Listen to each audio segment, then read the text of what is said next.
Wala kang kwentang babae ka. Hay nako, ito na nga ba ang sinasabi ko sa'yo, Samuel? Bakit mo pa kasi pinipilit na ampunin ng babaeng yan? Hanggang ngayon, pabigat lang yan sa atin.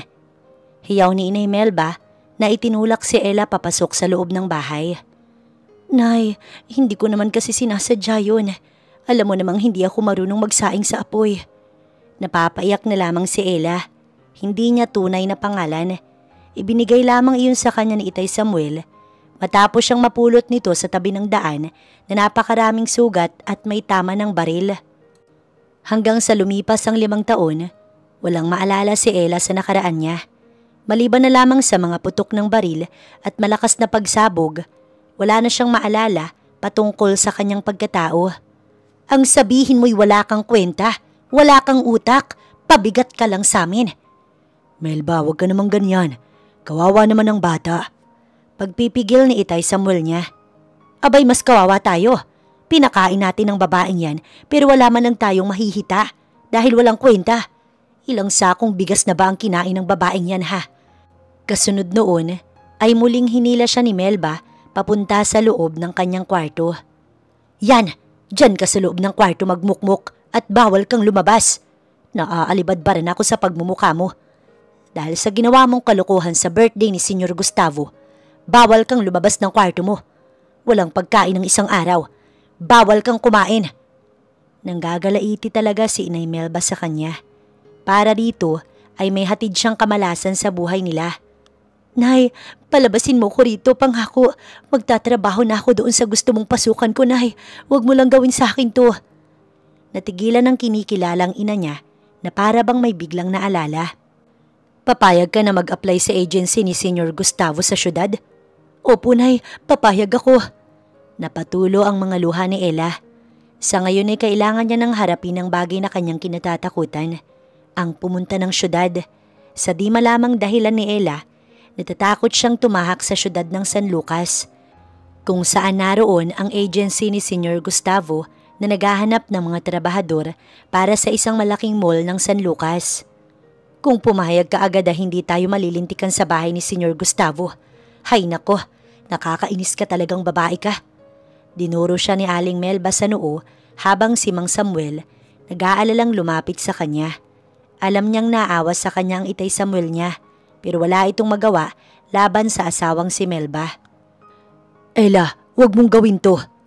Tay, galit na galit sa akin si nanay at hindi niya ako mapapatawad. Ito lamang ang pwede kong gawin para mawala ang galit niya sa akin. Pero hindi ba natatakot kang pumunta sa syudad ng San Lucas? Hawak ni Mang Samuel ang mga kamay niya. Sa pamilyang umampon sa kanya, ay si Mang Samuel lamang ang tunay na nagmamahal sa kanya at tunay na may malasakit sa kanya. Itinuring siya nitong tunay na anak. Anak, hayaan mo na ang nanay Melba mo. Mawawala din ang galit niya bukas. Malungkot na napatitig na lamang si Ella sa kinilalang ama. Kailangan ko nang harapin ang mga bagay na ito, Tay. Ang mga bagay na kinatatakutan ko para makatulong ako sa inyo ni Inay. Sa malayong syudad kung saan ang bawat pamilya kinikilala sa bawat katayuan nila sa buhay, mahigpit na kompetisyon sa pera at kapangyarihan. Sa syudad ng San Lucas kung saan walang lugar ang mga taong mahihina ang loob, ay palinga-linga si Ella habang nakatitig sa matayog na Ace Towers. Dito sila dinala ng itim na van na pag-aari ni Senyor Gustavo. Sinasabi na dito sila mag-interview. Kinakabahan si Ella habang papasok na sila sa loob ng building. Sa di malamang dahilan, napahawak na lamang siya sa kanyang ulo. Okay ka lang? Nahihilo ko, Ching. Parang masakit ang ulo ko. Napahawak siya sa sintido niyang sobrang sakit. Siguro ay dahil iyon sa init at layo ng biyahe nila papuntang San Lucas. Halika, nahilo ka yata sa mahabang biyahe natin. Ito, inumin mo. Medyo bumuti naman ang pakiramdam ni Ella matapos inumin ang antipyretic na binigay ni Ching sa kanya. Napakataas ng building na kanilang pinasukan. Hindi niya nabilang kung ilang palapag ito. Grabe, Ella. Ang yaman siguro ng may-ari ng building na to, no? Siguro nga, Ching. Narinig kong kaibigan raw ni Senyor Gustavo ang pagtatrabahuhan natin. Sagot naman niya habang ang mga mata ay nagmamasid sa paligid. Wala namang masyadong tao sa lugar. maliban na lamang sa mga kalalakihang tila, mga security guard na naglilibot sa paligid. Kailan kaya tayo makakakain? Kumakalam na ang sikmura ko. Inabutan niya ng candy si Ching na noon ay humahapdi na ang tiyan sa gutom. Pinapasok sila sa isang malaking kwarto. Doon ay nabunutan ng tinik si Ching dahil sa napakaraming masasarap na pagkain ang nakahanda para sa kanila. Oh, kumain lang kayo ng kumain. Inihanda talaga ito ni Boss Alejandro para sa inyo. Bulalas ng isang babaeng medyo may edad na. Mataba ang pangangatawan nito na tila Madam Auring. Sa laki ng mga borloloy na suot. Idagdag pa ang makapal na make-up. Nagmukha siyang bruha sa paningin ni Ella. Tuwang-tuwa pa ang iba habang heto siya at kinakabahan sa hindi malamang dahilan. Nagtataka na si Ella noong hapon na ay pinagbihis sila ng mga sexing damit na halos labas na ang kaluluwa nila. Nang biglang pumasok ang isang lalaki na may malaking katawan sa kanilang kinaroroonan. Tapos na bang magbihis ang lahat? Pasigaw na wika ng lalaki. Kasunod nito ay ang mga baklang may bitbit na mga make-up kit para sila ayusan. Bilisan nyo na at mamaya lang ay darating na ang mga katransaksyon ni Boss Alejandro. Wika ng lalaking may malaking katawan na halos pinaliguan ng tato. Ma'am, bakit kailangan ganito ang suot namin? Kinakabahang tanong niya sa baklang nagmi-makeup sa kanya. Sumunod ka na lang, iha. I'm sorry talaga. Sumunod lang din ako sa utos ni boss. Naaawang wika ng bakla na nagmi-makeup kay Ella. Kaunting paalala lang ha. Wag na wag kang sumuway sa utos ni Boss Alejandro. Dahil lahat ng sumusuway sa utos niya, hindi na nakakalabas dito ng buhay. Napalunok na lamang siya sa sinabi ng bakla. Kita niya rin ang takot sa mga mata nito. Bakit? Ano ba talagang gagawin nila sa amin ha? Iha, isang kasa itong kinaroroonan mo. Magbibigay kayo ng aliw sa mga mayayamang lalaki dito. Hindi kayo pwedeng magmatigas dahil kung anong gwapo ng mukha ng amo natin ay siyang demonyo naman ang pag-uugali niya. Napakagatlabi na lamang si Ella. Kaya pala, hindi man lamang sila pinaghahanapan ng mga requirements ni Don Gustavo noong umalis sila sa kanilang bayan. Kaya kung ako sa'yo, maging masunurin ka na lang para hindi ka masaktan. Sayang ang ganda at kinis mong yan. Nag-aalalang wika ng bakla na nag-aayos sa kanya. Sinasabi ko na nga ba, kailangan ako makalis rito. Anya sa sarili. Sa mga sumunod na oras, doon na natakot si Ella. Isa-isa na silang inilabas sa kwarto at bago lumabas, may itinurok sa kanyang mga kasama. Alam ni Ella na bawal na gamot ang itinurok na iyon. Walang nagawa ang dalaga. Nagawa siyang turukan ng mga ito kahit na nagmamatigas siya. Minabuti na lamang ni Ella na umaksyon bago pa man umepekto ang droga sa katawan niya. Pinalo niya ang baklang kasama at maghahatid sa kanya sa kwarto. May alak kasi doon kaya pinalo niya ito ng bote sa ulo. Sorry ha bakla, pero kailangan kitang saktan. Napaluhan na lamang si Ella na inayos ang bakla sa pagkakahiga sa kama. Kailangan ako manatiling gising. Diyos ko po, tulungan niyo ko. Sinadyang sugatan ni Ella ang mga kamay niya para dumaloy ang dugo doon at mailabas niya ang bawal na gamot na nasa sistema niya pero hindi pa sapat yun. Sapat lamang iyon para manatili siyang gising. Isinuot ng dalaga ang jacket na suot ng baklang nagdala sa kanya sa kwarto at pagkatapos ay tumakas. Doon siya sa exit dumaan. Nakatulong sa kanya ang pagtakbo sa mga pasilyo dahil pinagpapawisan siya ng husto. Tila nabawas-bawasan ng kanyang pagkahilo. Ngunit noong nasa garahe na siya, bumangga siya sa isang matigas na katawan ng tao. Napasapo na lamang siya sa noo. Napatitig si Ella sa mukha ng lalaki. Oh my gosh, ang pogi! Sandaling napaawang ang mga labi ng dalaga. Napakagwapo ng lalaking ito. Makapalang kilay na bumagay sa singkit na mga mata nito. Matangos ang ilong na bumagay sa mga maninipis na labi.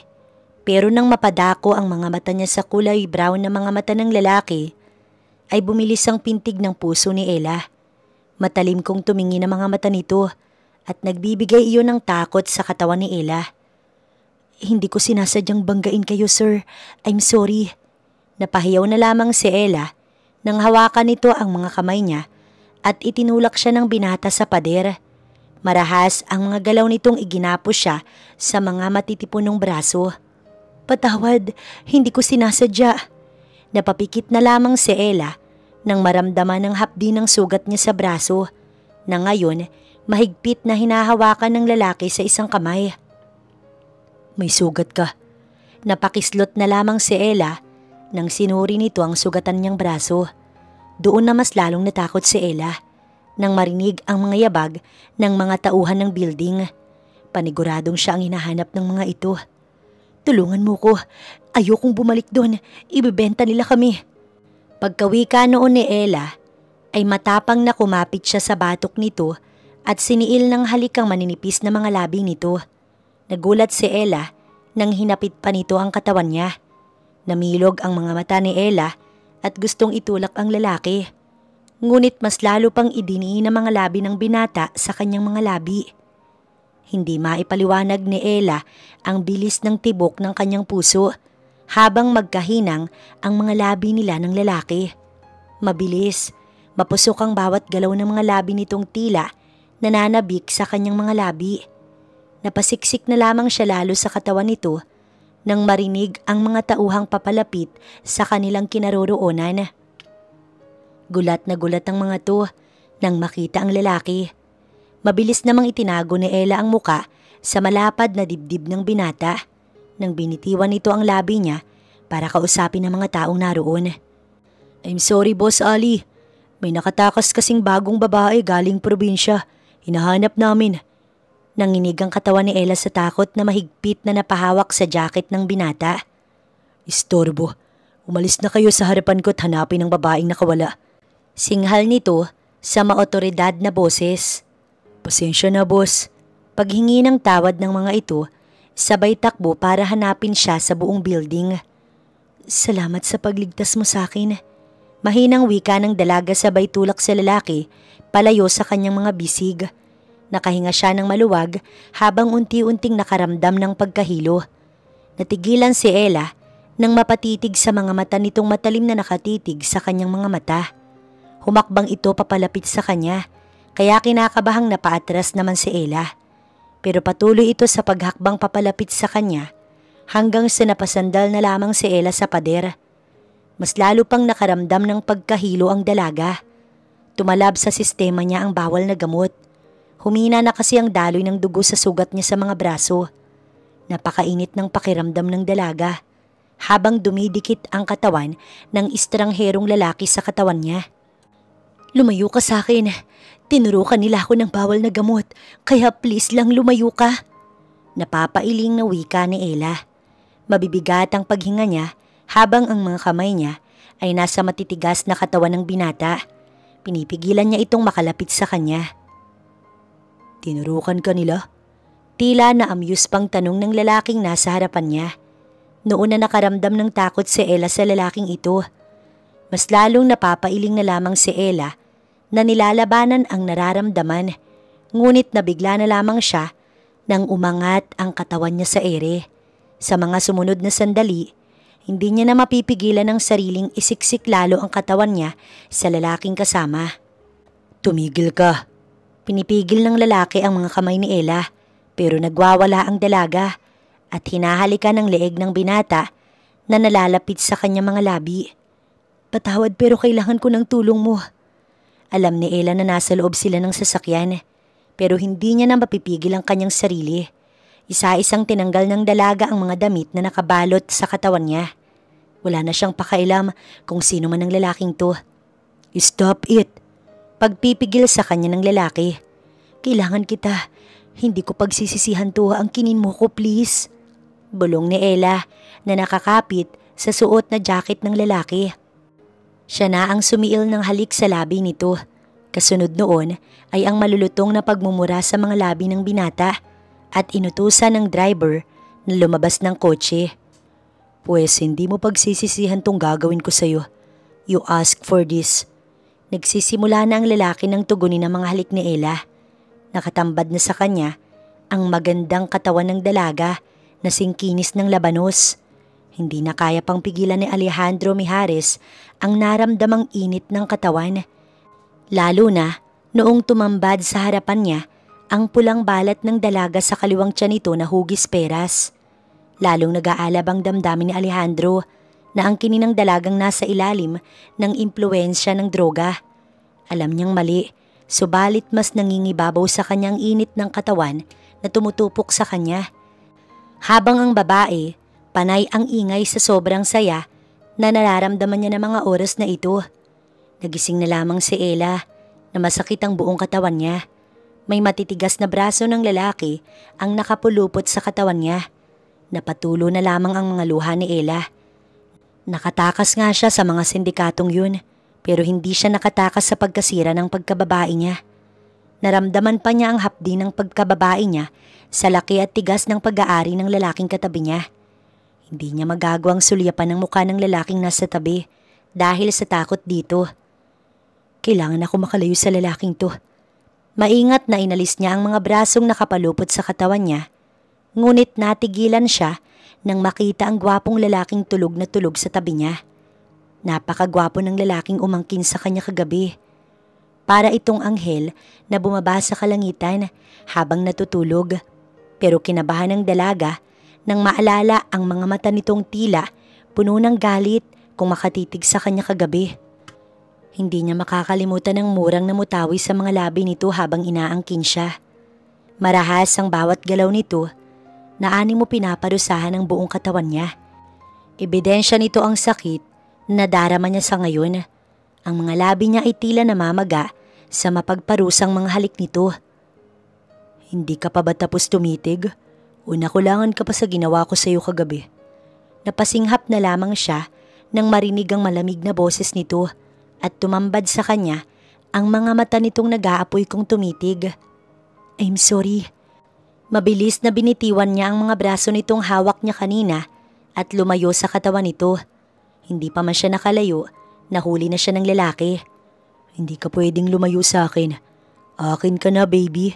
Masuyong wika nito, sabay siil ng halik sa kanyang mga labi. Namilog ang mga mata ni Ella dahil kakaiba ang halik na yun. May pagsuyo at pag-iingat ang bawat halik na iyon ng lalaki. Ibang-iba sa nagdaang gabi na halos durugin na nito ang mga labi niya sa pananabik. Pagkatapos siya nitong halikan, hiyang-hiya siya nang inalis nito ang kumot sa katawan nila. Pareho silang walang saplot at binuhat siya ng binata sa mga matitipunong braso nito. Anong gagawin mo sa akin? Kinakabahan niyang tanong habang nakapikit. Nahihiya ka pa ba? Simula ngayon akin ka na. Nakangising wika ng binatang buhat-buhat siya. Maingat na inilagay siya ng lalaki sa isang mainit-init na tubig sa bathtub na may nakalutang pangbula at mga petals ng bulaklak at iniwan siya doon. Gumaan ang kanyang pakiramdam habang nakababad ang katawan sa mainit-init na tubig. Namumula ang mukha niya na napayuko. Ang ganda kasi ng katawan ng lalaki na nakatalikod sa kanya. May malaking peklat sa balikat nito na tila mula sa isang matalim na bagay, pero hindi iyon nakabawas sa kakisigan ng lalaki. Tumigil ka nga, Ella. Hindi mo siya kilala. Mapagsamantalang tao siya dahil kahit wala ka sa sarili mo ay inangkin ka pa rin niya. Tumigil ka sa kahibangan mo. Kastigo niya sa sariling kinikilig sa nakitang kakisigan ng lalaki. Tumungo pala ito sa shower para maligo. Hindi niya napigilan na mapadako ang tingin sa lalaking nasa shower. Ito ang lalaking unang umangkin sa katawan niya. Nakakatakot ang lalaki, pero may bahagi ng puso niya ang tila gustong-gusto na igapo siya sa mga matitipunong braso nito palagi. Ang inakala ni Ella na makakatakas na siya sa mga sindikatong bumihag sa kanya ay isang pagkakamali dahil bumagsak siya mismo sa mga bisig na Alejandro Mijares na isa sa mga leader ng sindikato na gumagalaw sa syudad ng San Lucas. Tanggalan niyo ng mga mata yan at pagkatapos ay itapon sa labas. Marahas na utos nito sa mga tauhan. Napapikit na lamang siyang nagsumiksik sa katawan ni Alejandro. Nahuli nito ang isa sa mga espiya ng kalaban at nasa harapan ito ni Alejandro para tumanggap ng kaparusahan. Kasunod noon ay ang nakakapanayong balahibong sigaw at pagmamakaawa ng tao sa harapan nito. Tignan mong maigi, Ella, at huwag kang pumikit. Yan ang mangyayari sa mga taong nais akong traidorin. Napalunok na lamang siya na nagtaas ng tingin. Nilalabanan niya ang sariling masuka sa tanawing nakita. Hindi ko yan gagawin sa'yo, Ali. Pilit ang mga ngiti niya na kumapit sa batok ni Alejandro Mijares. Kailangan niya ang pabor ng binata para makasurvive sa buhay dito sa syudad ng San Lucas. Good girl, kaya gustong-gusto kita. Akin ka lang, Ella. Bulong nito sa kanya at pagkatapos, siniil siya ng halik sa mga labi nito sa harap ng mga tauhan. Ito ang nagiging papel niya sa buhay ni Alejandro. Karagdagan sa maraming babae sa buhay nito. Kapalit ang malaking halaga ng pera na pinapadala niya sa mga kinikilalang magulang sa probinsya na sina Mang Samuel at Aling Melba. Boss, parating na si Diego de Rivera. Wika ni Sid na assistant ni Alejandro. Tumango lamang ito pero kinabahan si Ella nang makasalubong ang matiim na mga mata ni Alejandro na nakatitig sa kanya. Ali, bakit? Bumitaw siya sa pagkakakapit sa buhok ni Alejandro nang makaramdam ng panganib sa mga titig nito. Get inside at huwag na huwag kang lumabas sa kwarto natin hanggat hindi kita pinapalabas. Malamig na utos nito sa kanya na ipinagtataka ng dalaga. Sa tuwing ang bisita nito ay si Diego de Rivera, ay ipinapapasok siya ni Alejandro sa kwarto nito. Para siyang tinatago ni Alejandro sa hindi niya malamang dahilan. At sinong isasama mo? Nag-aalangang tanong niya. Hindi mapigilan ni Ella ang sariling tanungin ito.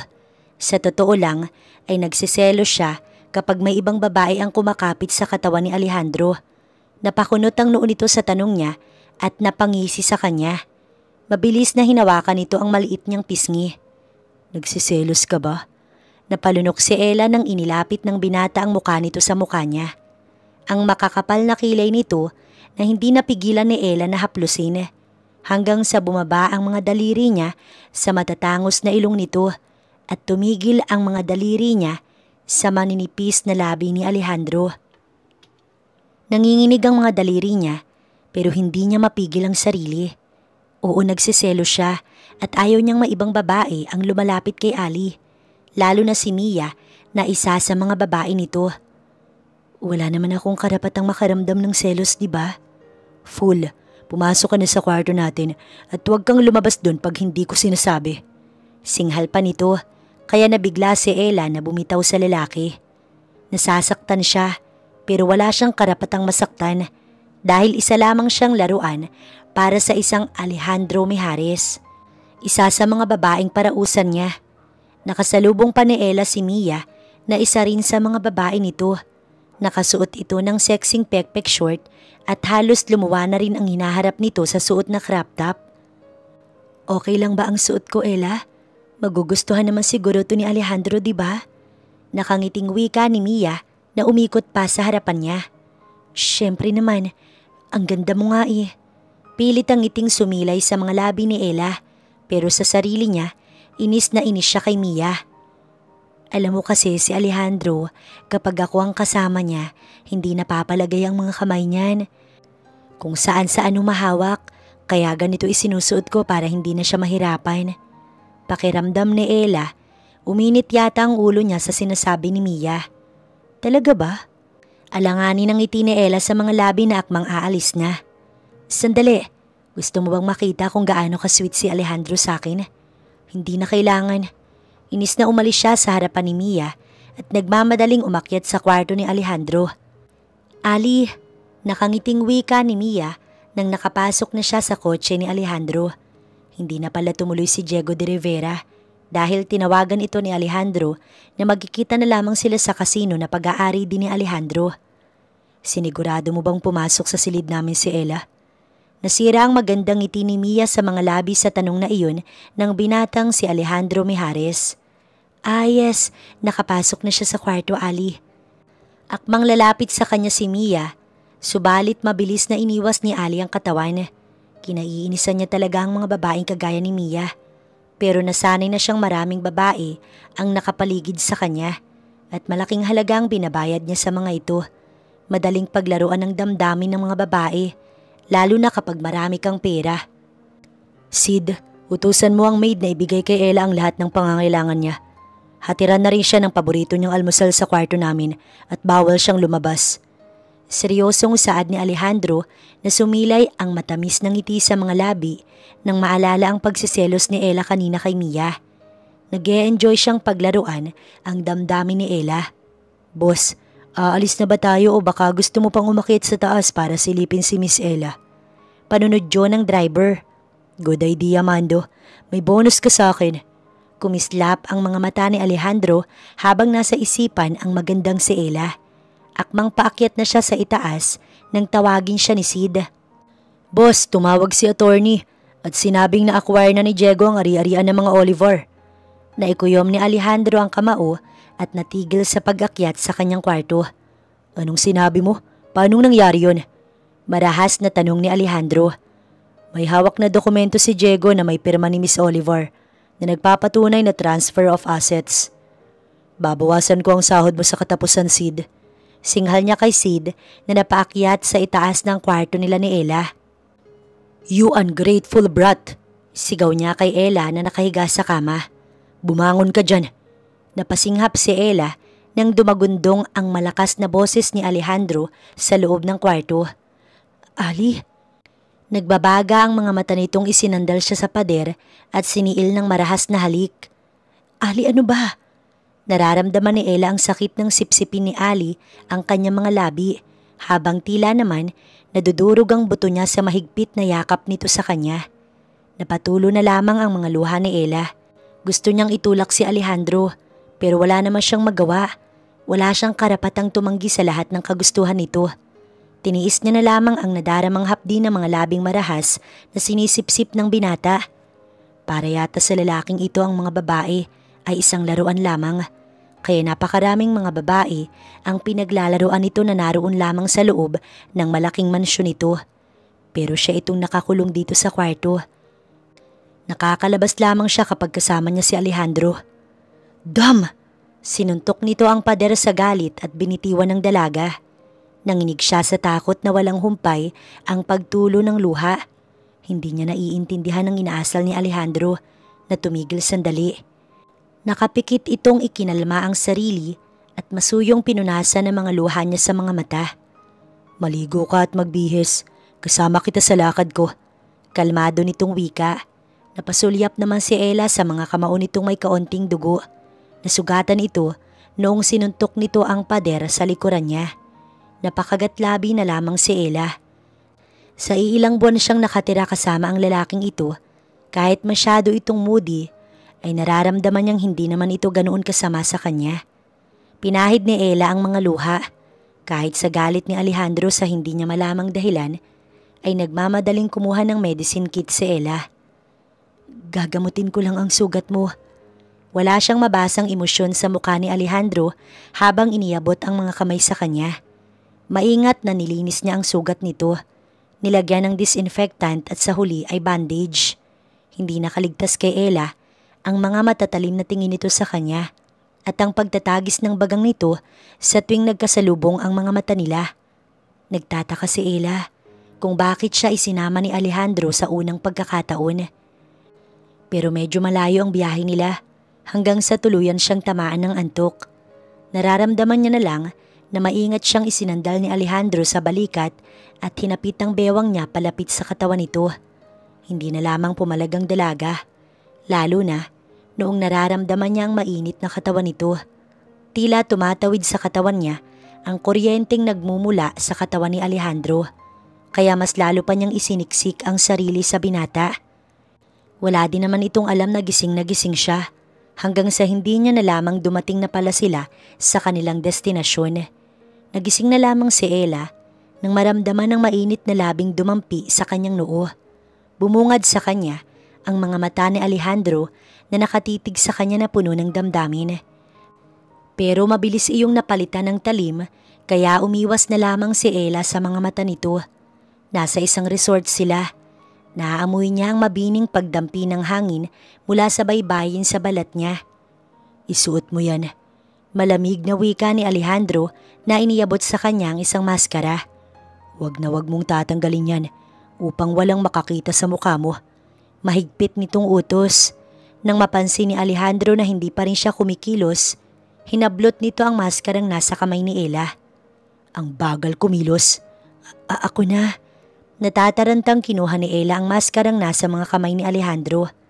Napangisi na lamang si Alejandro na itinaas ang maliit na pisngi ng dalaga. Ali, do you want a punishment bago mo isuot yon? Pagkasabi noon, lumapat ang mga labi nito sa kanyang labi. Naroon na namang bumilis ang tibok ng puso niya habang magkahinang ang mga labi nilang dalawa ni Alejandro. Hindi kita pwedeng mahalin. Pagpigil ni Ella sa puso niyang nagsisimula ng mahulog kay Alejandro. Naghiwalay na lamang ang mga labi nila nang kumatok na si Sid sa bintana ng kotse ni Alejandro. Sid, boss, naroon na ang lahat sa loob. Ikaw na lamang ang hinihintay nila. Napabuga na lamang ng hangin ng binatang katabi ni Ella na hinawakan siya sa magkabilang balikat. Stay beside me at wag na wag mong tatanggalin ang suot mong maskara. Hindi ka nila pwedeng makita. Naiintindihan mo ba ako? Seryosong wika ni Alejandro. Tumango na lamang siya bilang pagsang-ayon sa binata. Wala naman siyang nakitang kakaiba, maliban sa lalaking si Diego na parang nakita niya na kung saan pero hindi niya maalala. Isa lamang itong pagtitipon ng iilang malalaking mga leader ng sindikato. Nakakatakot ang mukha ng iilan. May ilan namang gwapo nga pero napakaraming tattoo sa katawan. May isa namang tila binalot ng alahas ang buong katawan. Sa mga naroon, si Alejandro lamang ang makinis at malinis ang katawan. May peklat ito sa balikat at sa bandang tiyan, pero malinis ito sa katawan at wala kang makikitang tattoo. Mas nakakataas sa kanila si Alejandro na ngayon binibiro ng mga kasamahan. Bakit nakatago ang mukha ng babae mo ngayon, boss? Tanong ng isang lalaking kasama ng mga ito. Napangisi naman si Alejandro na hinila siya palapit sa katawan nito. May pakailam ka ba? Hindi naman na ito nagtanong pa ng tapunan ni Alejandro ng masamang tingin. Nang nasa harapan na sila ng pagkain, walang ganang kumain si Ella. Puro seafoods ang naroon sa harapan nila. Allergy siya sa mga pagkain yun. Nagtataka na lamang siya nang lagyan ni Alejandro ng gulay ang kanyang pinggan. Salamat. Napalunok na lamang si Ella nang maramdaman niya na lamang ang mga kamay ni Alejandro na pumipisil sa balakang niya. Ali, kumakain tayo. Saway niya sa binatang may pilyong mga ngiti ang gumuhit sa mga labi. And so, panunodyo pa nitong gumapang ang isang kamay sa legs niya kaya napasinghap siya. Nasa harapan pa kasi sila sa mga kasamahan nito na sindikato. Umiinom ang ilan habang ang isang katabi niya ay nangihipo sa legs niya. Mas lalo pa nitong pinagapang ang kamay sa itaas ng legs niya na ikinaalarma ni Ella. Hindi ka na ba kakain? Alanganing pagtatanong ni Ella na hinuli ang mga kamay ni Ali sa ilalim ng mesa para ito ay tumigil. Nakakaramdam na kasi siya ng kakaibang sensasyon habang ang mga kamay nito patuloy sa paghagod sa ilalim ng maiksi niyang palda. Mas gusto yata kitang kainin. Nakangising tugon nito.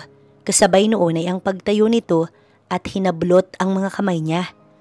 Alisan mo ko dadalhin. Hindi na nakapagsalita pa si Ella nang sakupin na ni Alejandro Mijares ang kanyang labi. Napakapit na lamang siya sa batok nitong nahihiya sa mga naroon. Dinala siya ni Alejandro sa loob ng isang cabin at doon sinimulan siya nitong angkinin. Hindi niya na maintindihan ng sarili niya pero nagugustuhan na ni Ella ang lahat ng ginagawa ni Alejandro sa katawan niya. Maligaya na siya sa bawat ginagawa ng binata sa kanya hanggang sa matapos ang kahibangan nito sa katawan niya. Nagising na lamang si Ella kinagabihan na wala sa tabi niya si Alejandro. Kaagad na bumangon ng dalaga at napangiwi sa sakit ng pangupo niya. Ilang ulit na nga ba iyong ginawa sa kanya ng binata pero tila hindi pa rin nasasanay ang katawan niya. Sumilip siya sa labas at nakita niyang medyo madilim na. Nakikita niya mula sa di kalayuan ng grupo ni na Alejandro na nagkakasiyahan. Nakakaengganyo ang simoy ng hangin na nagmumula sa tabi ng baybayin. Kaya lumabas si Ella at nagpa siyang maglakad-lakad muna. Suot niya ang isang sleeveless na hapit sa katawan na pinarisan niya ng maxi skirt na bumagay sa kanyang tangkad. Bumagay ang kulay peach na kanyang maputi at makinis na kutis na tila nagliliwanag sa ilalim ng buwan. Tuwang-tuwa si Ella na naglalakad sa tabi ng baybayin nang bigla na lamang may humablot sa kanya. "Bitiwan mo ko!" "Crystal, buhay ka." Si Diego na hindi makapaniwalang siya'y nakita. "Nagkakamali ka, bitiwan mo ko." Mabilis na hinablot na lamang ni Ella ang mga kamay at mabilis na napaatras palayo kay Diego de Rivera. Ito ba ang dahilan kung bakit siya pinagsusuot ng maskara ni Alejandro? "Crystal, Crystal, buhay ka pa pala." Nakangising wika ni Diego. Napatakbo siya palayo sa lalaking si Diego, subalit nahuli siya nito. "Crystal, hindi mo ba ako namimiss?" Nakangising wika nito nang maabutan siya ng lalakit na hawakan sa mga braso. "Hindi kita kilala at hindi ko kilala ang sinasabi mong Crystal. Nagkakamali ka." Takot na takot at kinakabahang wika ni Ella. Nagpupumiglas ang dalaga para makawala mula sa pagkakahawak nito. Hindi ako magkakamali, Crystal, dahil kilala kita mula ulo hanggang paa." Mabilis na sinipan niya ang bayag nito at pagkatapos mabilis na tumakbo. Nagmamadaling nagtago siya sa mga puno ng niyog na naroon. Madilim na ang bahaging yun ng baybayin, kaya sigurado siyang hindi na siya mahahabol. Subalit dinig na dinig niya ang pagtawag nito sa mga tauhan para siya ay hanapin. Napaluha na lamang si Ella. Idagdag pa ang ulo niyang nagsisimulang sumakit. May mga mumunting larawan ang nakikita niya sa isipan. Mga nakaraang alaala na sobrang ikinasakit ng kanyang ulo. "Crystal, mahuhuli din kita. Hinding-hindi ka makakatakas sa akin." Mabilis na tumakbo si Ella sa kung saang direksyon. Hindi niya na alam kung saan siya tutungo. Basta ang alam niya, kailangan niyang makalayo. "Alejandro, Ali, save me!" Hindi niya alam pero ang mga katagang namutawi sa mga labi niya ay mas lalong nagpasakit ng kanyang ulo. Parang nangyari na ito sa buhay niya. Minalas pa at nadulas ang mga paa niya sa naapakan niyang lantang dahon. "Nahuli rin kita sa wakas." Bulalas ni Diego. Kasunod noon ay dinamba siya ng lalaki. Nauntog ang ulo ni Ella sa isang puno ng niyog.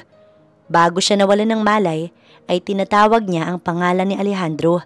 Maraming mga alaala ang unti-unting luminaw sa kanyang isipan hanggang sa magdilim ang paligid ni Ella.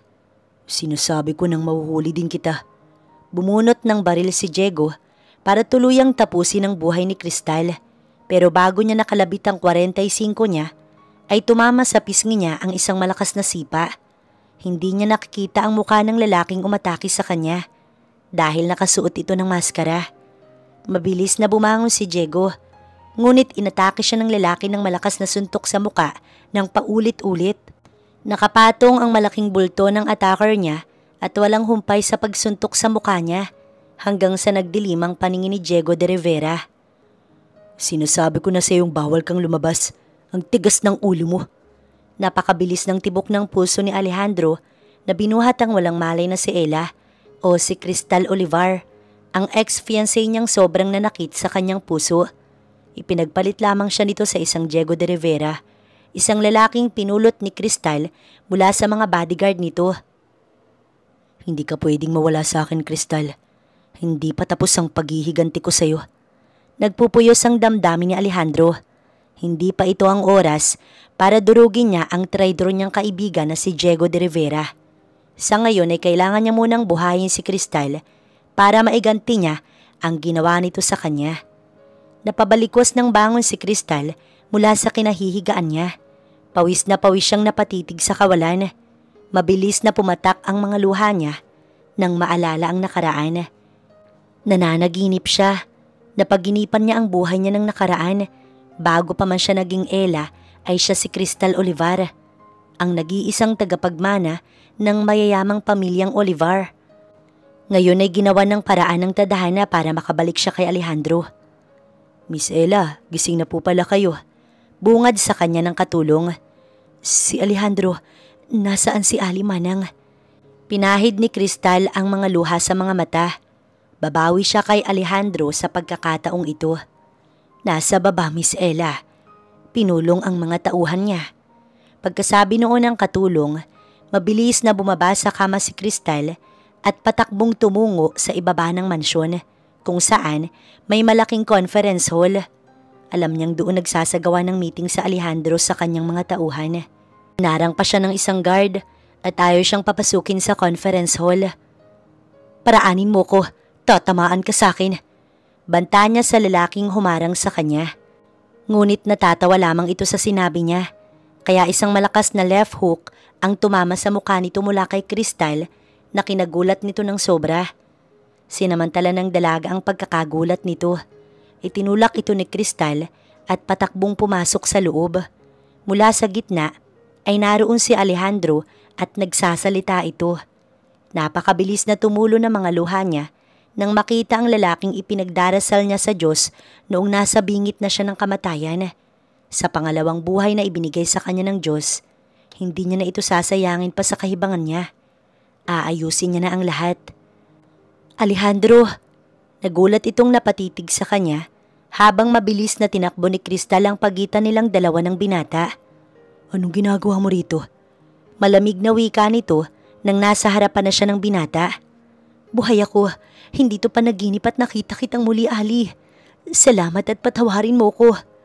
Pagkawika nun ay walang pakundangang siniil ni Crystal nang halik si Alejandro sa mga labi. Ipinapangako niyang simula ngayon, mamahalin niya na si Alejandro ng habang buhay. Natigilan si Alejandro na namilog ang mga mata sa ginawa niya. Ang nakaawang na mga labi nito, sinamantalang sakupin ng dalaga. Namimiss niya ang lahat kung paano siyang inalagaan ni Alejandro noon na pinagpalit niya lang sa isang lalaking walang kwenta. Tss, baliw ka na ba? Nabigla si Alejandro sa ginawa niya, kaya bahagya siyang inilayo ng binata. Pero ang mga braso nito nakapalupot sa kanyang bewang. Ali, patawarin mo ko. Pangako hindi na ako lalayo sa iyo. Hindi na ako gagawa ng bagay na hindi mo magugustuhan. Natigilan ang lalaking nasa harapan niya at sandaling napatulala. Sinalat nito ang noo niya at napapailing pa. Mainit ka pa, may lagnat ka pa. Bumalik ka na sa loob. Malamig na wika ni Alejandro kay Crystal nang siya ay binitiwan. Ali, please naman, kausapin mo muna ako. Kay dami kong gustong sabihin sa'yo. Mahigpit na niyakap niya ang bewang ng binata na tila nauubusan na ng pasensya sa kakulitan niya. Let go at umakyat ka na sa taas bago pa kita ipakaladkad sa mga tauhan ko. Nagtagis ang mga bagang ni Alejandro na tinanggal ang mga kamay ni Crystal. Naaalala na ba siya ng babaeng ito? Bakit tila yata ito sinapian ngayon? Ayoko. I want to hug you first, Ali. Miss na kita. Bitiwan mo ko. Sid, alisin niyo nga ang babaeng ito at iakyat niyo sa taas. Utos niya sa assistant niyang si Sid. Ngunit bago pa man ito mahawakan ni Sid, tinamaan na ang bodyguard niya ng malakas na sipa ni Crystal. Sige, sino pang gustong lumapit? Napapailing na lamang si Alejandro. Marunong na itong makipaglaban, kaya paniguradong naaalala na nito ang sarili. Nagtagis ang mga bagang ni Alejandro na binuhat si Crystal na tila sako ng bigas sa kanyang balikat. Paparusahan niya ito sa katigasan nito ng ulo. Mas mabuting naaalala na nito ang sarili dahil ngayon ipararanas niya sa babaeng ito ang sakit na ginawa sa kanya noon. Napasigaw na lamang si Crystal nang hinagi siya ni Alejandro sa kama. Marahas na pumatong ang binata sa katawan niya at iginapos ang dalawang kamay niya. Ali, patawarin mo ko. Hinding-hindi na ako lalayo sa iyo. Nakangiting wika niya sa binatang matalim ang mga matang nakatitig sa mga mata niya. Do you think I will fall for your tricks again? Nakangising wika ni Alejandro na marahas na siniil ng halik ang mga labi ni Crystal. Napapikit na lamang siya at hinayaan ng binatang parusahan siya sa pamamagitan ng mga halik nito. Alam kong galit ka sa akin, pero gagawin ko ang lahat para lang mahalin mo ko muli, Ali. Anya sa sariling umagos ang butil ng mga luha sa mga mata habang sinisip-sip ni Alejandro ang kanyang mga labi. I hate you, Crystal. I hate you so much. Simula ngayon, hindi ka na pwedeng lumabas ng kwarto. Naiintindihan mo? Naiintindihan ko pero dapat ikaw ang pupunta dito sa akin kasi mamimiss kita. Nakangiting wika ni Crystal. Nagulat pa si Alejandro nang halikan siya sa labi ni Crystal. Hindi nakahuma ang binata Ang mga labing ito ay kay tagal niyang pinanabikang kusang hahalik sa kanya. Hindi niya napipigilan ang mapapikit na lamang at namnamin ng malambot at matamis na labi ng dalaga. Mas nagulat pa si Alejandro nang bumaba ang mga kamay nito sa kanyang dibdib para maglakbay sa matigas niyang abs. Doon niya napinigil ang mga kamay ni Crystal noong mas bumaba pa. Hindi siya pwedeng mahulog sa babaeng ito muli. Stop! Ngunit muling lumapat ang mga labi ni Crystal sa kanyang labi. Mabigat ang paghinga ni Ali na pinigil ang mga kamay ng dalaga. Itinulak niya ito palayo sa katawan niya. Sinundan niya si Alejandro nang akmang lalabas na ng kwarto. Napasapo na lamang siya sa sakit ng kanyang ulo. May sugat pa kasi ito, gawa noong pagkauntog ng ulo niya sa puno ng nyog. Pero mahigpit na niyakap niya si Alejandro. Sa pagkakataong ito, ipaparamdam niya sa lalaking ito ang pagmamahal niya. Una niya itong minahal noon kaysa kay Diego. Nilinlang lamang siya noon ni Diego. Bitiwan mo ko, Crystal. Hindi na kita bibitiwan. Alam kong galit ka sa akin pero alam kong mahal mo pa rin ako, Ali. Tatanggapin ko lahat ng parusang ibibigay mo. Basta mamahalin mo lang ako muli. Isinandal niya ang masakit na ulo sa malapad na likod ni Alejandro. Sa tingin mo, ganun kadaling ibalik ang lahat sa dati. Sinira mo ko, Crystal. I was wrong. I was deceived, Alejandro. Naniwala ko sa kasinungalingan niya at paninira niya sa'yo. Nakita kitang kasama ang isang babae sa kama. Kaya ako nagalit sa'yo at nabaling ang pagtingin ko kay Diego. He lied to me in everything. Tuluyan nang bumuhos ang damdamin ni Crystal na tinatago. Did you even trust me? Hindi mo man lang ako tinanong kung totoo ang nakita mo o hindi. Crystal, ikaw lamang ang nag-iisang babaeng kinama ko. Naikuyom ni Alejandro ang kamao pero mahigpit na niyakap ito ni Crystal. I'm sorry, patawarin mo ko. Nakahanda akong tanggapin ang parusa mo. Just give me another chance, Ali. Pagdudusahan mo ang lahat ng ginawa mo sa akin. Hiyaw ni Alejandro na humarap kay Crystal. Itinaas nito ang maliit na mukha ng dalaga. Wala akong pakailam sa lahat ng parusang gagawin mo sa akin. Nakahanda akong tanggapin yon. Basta makasama lang kitang muli. I will never fall for you again, Crystal. Napaluhan na lamang ang dalaga na unti-unting umikot ang paningin. Saktong itinulak ito ni Alejandro palayo. Tuluyang nahilo ang dalaga at bumagsak sa sahig. Naikuyom ni Alejandro ang kamao na nakatitig kay Crystal. Ngunit ganoon na lamang ang takot niya nang hindi ito gumagalaw. Crystal? Crystal! Niyugyug niya ang dalaga at doon na lamang nataranta si Alejandro nang mapansing wala na pala itong malay. Damn, Crystal! Di ba sinabi mong tatanggapin mo lahat ng parusa ko? Crystal! Napakabilis ng tibok ng puso ni Alejandro na tumawag ng doktor. Para siyang hindi makahinga nang makitang walang malay si Crystal. Hindi pa siya handang mawala ang babae sa kanyang buhay. Hindi pa siya nakakaganti dito. Nagising na lamang si Crystal na may nakatusok sa swero sa mga kamay. Nasa tabi ng kama niya nakasandal ang ulo nang natutulog na si Alejandro. Napakagwapo ng lalaking ito. Giliw na hinaplos niya ang makapal nitong kilay. Binabantayan pala siya ng binata. Thank you at nabigyan pa ako ng pagkakataong itama ang lahat ng to. Ali, mahal kita at mamahalin kita ng habang buhay. Sumilay ang matamis ng ngiti ni Crystal nang makaisip ng paraan para mapalapit kay Alejandrong muli. Sa mga sumunod na araw, pinaplano na ni Crystal ang gagawin niya kay Diego. Abalang-abala ito sa paghahanap sa kanya habang heto naman siya at abalang-abala din sa panliligaw niya kay Ali. At lisa ngayon, binigyan na siya ng kalayaan ni Alejandro na lumabas ng kwarto pero masungit pa rin ito sa kanya gaya noong dati. Good morning!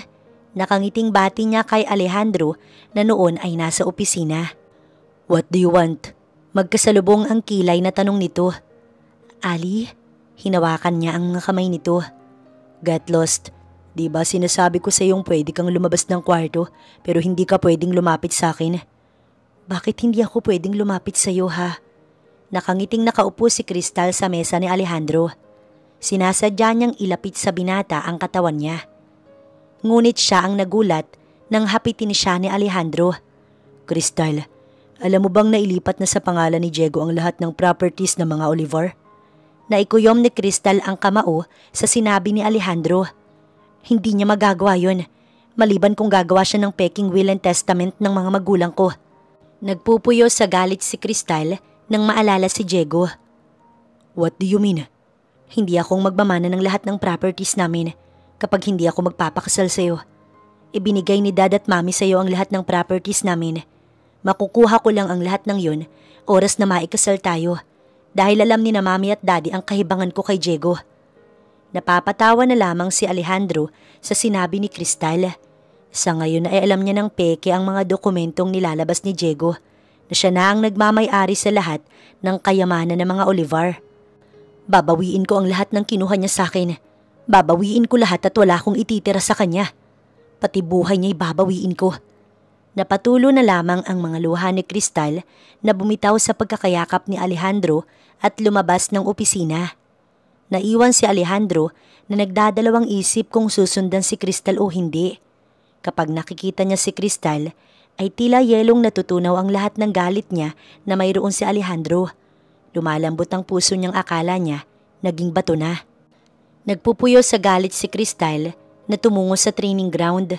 Nadatnan niya doon ang mga babae ni Alejandro na nag-eehersisyo. Inis na tinungo niya ang punching bag na nasa gitna ng ring at doon na ibinuhos ang lahat ng kanyang galit. Bakit mo kakayatang natalo sa loto, Ella? Hindi ba bumagsak sa'yo si Alejandro? I've told you, ako lang ang paborito ni Ali. Idagdag pa ang babaeng ito na nang aasar na naman sa kanya. Alam niyang hindi ito pinatulan ni Ali. Kilalang kilala niya si Alejandro. Hindi ito mahilig sa babaeng kagaya ni Mia. Hey, nakikinig ka ba? Mas lumapit pa sa kanya ang babae, kaya tumigil si Crystal sa pagsuntok sa punching bag. Lubayan mo ko, Mia. Kung inaakala mo mapapasayo si Ali, nagkakamali ka. Isa ka lang din sa mga babaeng parausan niya na kapag pinagsawaan, itsapuera na lang sa tabi. Ako lang yung hindi niya pinagsasawaan, Ella. Sa inis ni Crystal, hinarap niya ito. Di ba sinabi ko sa iyong lubayan mo ko? Kasunod noon ay ang malakas na suntok na pinawalan ni Crystal. Tumama iyon sa panga ni Mia. Gumanti naman si Mia ng suntok na nailaga ni Crystal. Napangisi na lamang si Crystal. Matagal niya nang hindi nagamit ang kakayahan niya sa pakikipaglaban at mukhang makakahanap siya ng katunggali. Muli niyang iniwasan ang pagbitaw ni Mia ng isang front kick. Wala siyang hinahayaang manakit sa kanya noon. Siya yata ang prinsesa ng grupo ng mga sindikato ng San Lucas. My turn, Mia. Umikot ng bahagya si Crystal at pinawala ng roundhouse kick na tumama diretso sa dibdib ni Mia. Muli itong umatake kay Crystal pero sinalo ng dalaga ang mga kamao nito. Kasunod noon ay ang pangmalakasang pitik mula sa mga kamay niya na tumama sa braso at balikat ni Mia. Hindi niya pa ito pinakawalan. Tinamaan niya muna ito ng malakas na sipa sa tiyan. Sumalpok si Mia sa gilid ng boxing ring na napasukan ng dugo sa lakas ng front kick niya. Marunong kang lumaban? Nangihinang wika ni Mia. Tandaan mo to, Mia. Don't you dare compare yourself to me dahil wala ka sa kalingkingan ko. Kayang-kaya kitang patayin. Hindi pa siya nahimasmasan sa inis niya nang dumating si Alejandro. Crystal, stop it! Hinila siya ni Alejandro palayo kay Mia. Ali, tignan mo ang ginawa niya sa akin. Binugbog niya ako, Ali. Serves you right. Napanganga si Mia sa sinabi ni Alejandro. Crystal, you fool. Kahit kailan na hindi ka marunong magdala ng damdamin mo, kaya ka napapahamak. Napapangiti na lamang si Crystal nang sinuri ni Alejandro ang sugatang mga kamay niya. Humupa yata ang galit niya nang makita ang gwapong si Alejandro na nag-aalala sa kanya. May sugat ka. Masakit ba to, ha? Tumangutango naman si Crystal at umastang cute sa harapan ni Alejandro. Pinitik ng binata ang noo niya at mabilis siyang kinarga sa mga bisig nito. Tinangay siya ni Alejandro paakyat sa loob ng mansyon. Bago sila nakalayo ay nginisihan niya si Mia. Nagsusumiksik siya sa katawan ng binata at kumapit sa batok nito. Napahiyaw si Ella ng pagdating sa sala ay itinapon siya ni Alejandro sa sofa. Aray naman, napangiwi ang dalaga tumastang nasasaktan. Sa susunod, Galingan mong umarte. Yung mas convincing pa ha, Crystal. Malamig na naman ang boses nito. Nawawala na rin ang pag-aalala nito sa kanya kanina. Tss, masakit naman talaga eh. Mas masakit ang ginawa mo kay Mia. Natigilan si Crystal. Kaya ba ito nagalit ay dahil sa ginawa niya kay Mia? Kumuha si Ali ng medicine kit para gamutin ang kanyang sugat. Ako na, puntahan mo na lang ang Mia mo. Baka nabalian ko yun ng buto. Nakasimangot na inagaw niya kay Ali ang betadine at alcohol. Ngunit mas lalo siyang nainis sa binata dahil iniwan siya nito. Bumalik ito sa baba. Alejandro, wala na ba talaga akong chance na maibalik ang dating tayo? Napabuga na lamang siya ng malalim na hininga. Hindi siya susuko. Hinding-hindi niya susukuan si Ali. Wala nang tao sa training ground nang bumalik si Alejandro para parusahan si Mia sa ginawa nito kay Crystal. Wala siyang pinapayagang manakit kay Crystal maliban sa kanya. Hindi niya naiintindihan ang sarili niya kanina.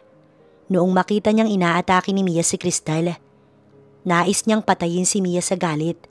Dumiretso siya sa quarters ng mga babae pero napatigil siya nang may marinig mula sa mayayabong na halaman na nag-uusap. Sigurado ko, si Ella, siya si Crystal Olivar. Kaya kumilos ka na bago ka pabalikan ni Crystal at Alejandro. Kilala ni Ali ang boses na iyon, si Mia. Matagal na siyang kasama ni Alejandro. Mukhang nagbalik na ang alaala niya ngayon. Wala siyang maalala dati. My gosh, nakalaban ko siya ngayon lang. Kaya sigurado kung siya si Crystal Olivar. Tinawag siyang Crystal ni Alejandro. Malinaw yung narinig ko.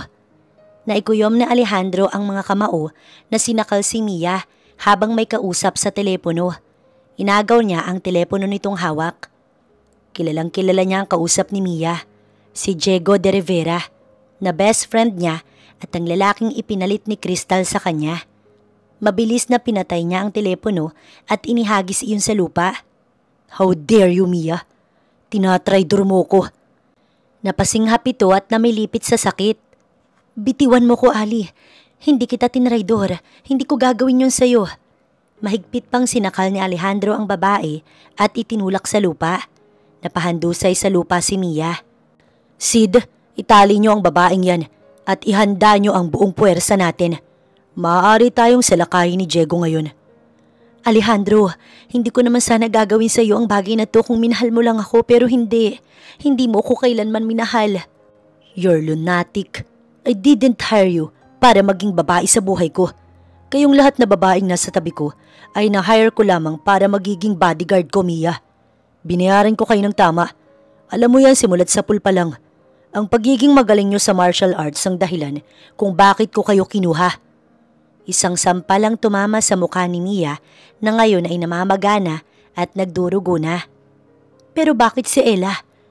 Bakit mo isinasama si Ella sa kwarto mo? You're unfair, Ali. Hoy babae, ang kapal mong ikumpara ang sarili mo kay Ella. Ella is Crystal. Siya lang nag-iisang babae sa buhay ko kaya wala kang karapatang questionin ako sa desisyon ko. Crystal ka pa rin ng Crystal kahit na niloloko ka lang? Hindi ka minahal ng Crystal mo. Kaya ka nga pinagpalit, di ba? Nagdilim ang paningin ni Alejandro na binunot ng baril at pinutukan sa ulo si Mia. Natahimik ang buong paligid niya matapos niyang taniman ng tingga ang sentido ni Mia. Walang sino man ang may karapatan para tanungin ako sa mga desisyon na gagawin ko sa buhay. Maging aral sana ito sa lahat ng mga babaeng nagnanais na umakyat sa kama ko. Pinahid niya ang dugo ni Mia na tumalsik sa kanyang braso.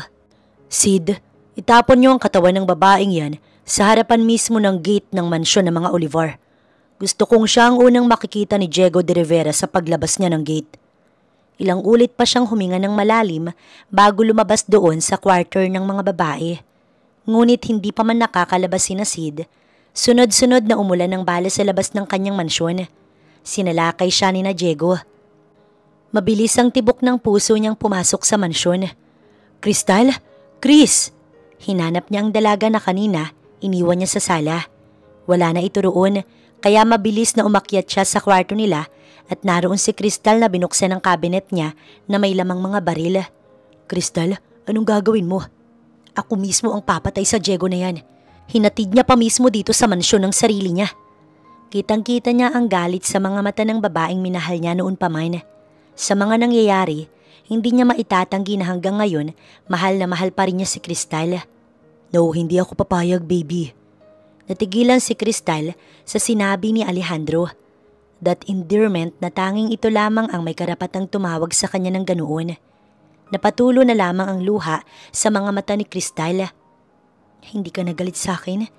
Napatawad mo na ako? Siniil ng halik sa labi ni Alejandro ang babaeng tanging pangarap niya sa buhay.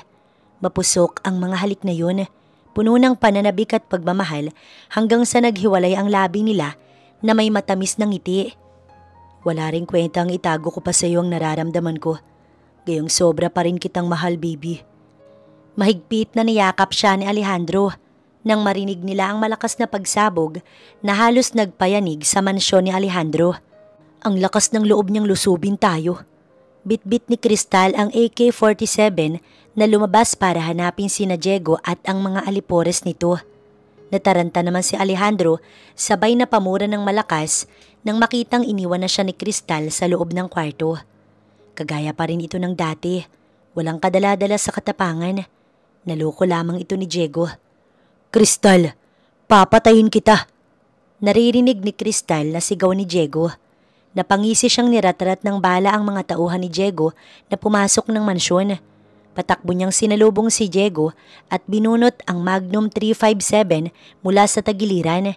Itinapon niya ang AK-47 at nakangising sinalubong si Diego. Ito ang tatapos sa buhay mong ulupong ka.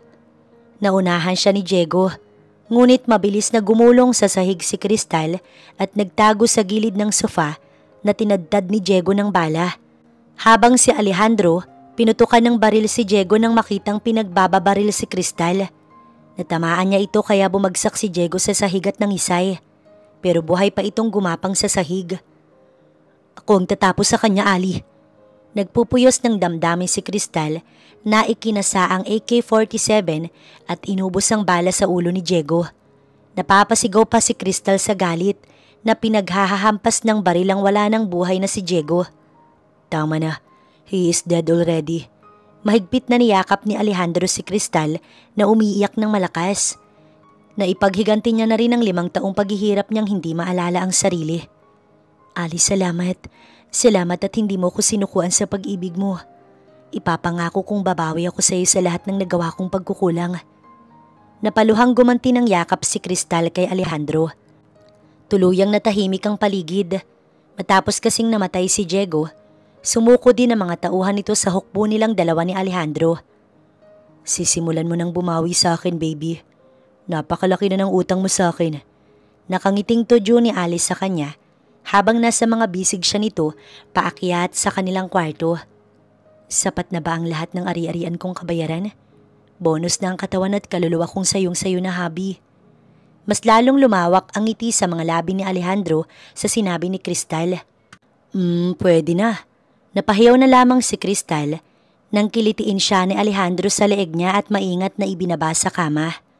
This night, magsisimula na siyang magbayad sa utang niya sa gwapong boss ng kanilang grupo. Sa mga lumipas na araw ay naibalik na kay Crystal ang pamamahala sa lahat ng ari-arian ng pamilya Olivar.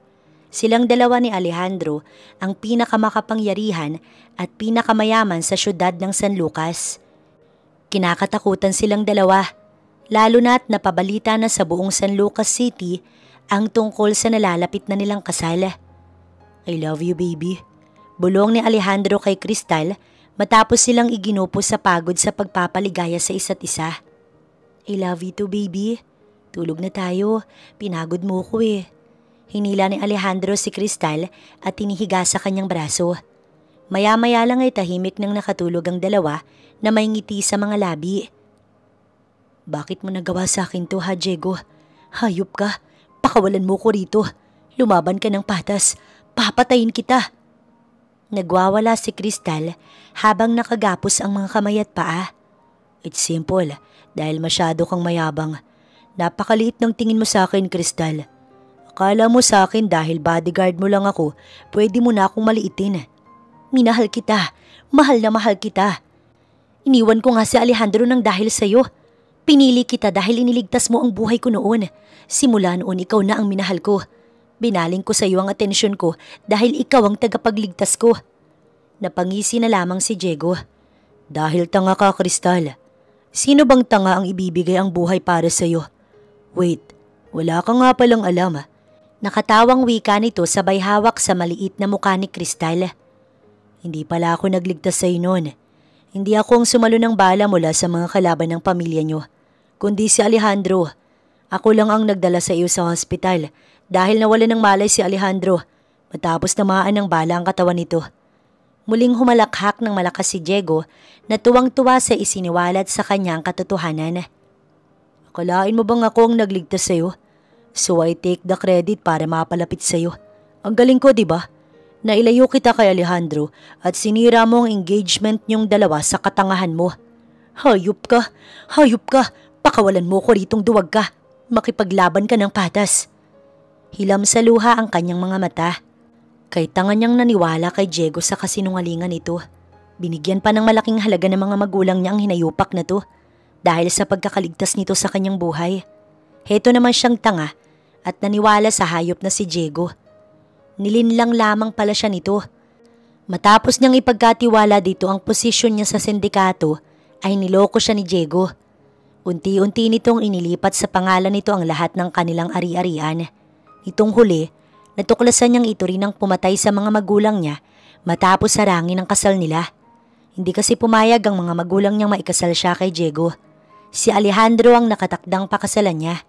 Pero nang dahil sa katangahan niya, napahamak siya. Si Alejandro Mijares lang naman ang tangang nagmamahal sa iyo, Kristal. Kaya mamamatay ka na. Kailangan kitang alisin sa landas ko bago pa malaman ni Alejandro na ako ang kumidnap sa iyo. Ikinasa nito ang hawak na baril. Hindi mo magagawa sa akin to, Diego.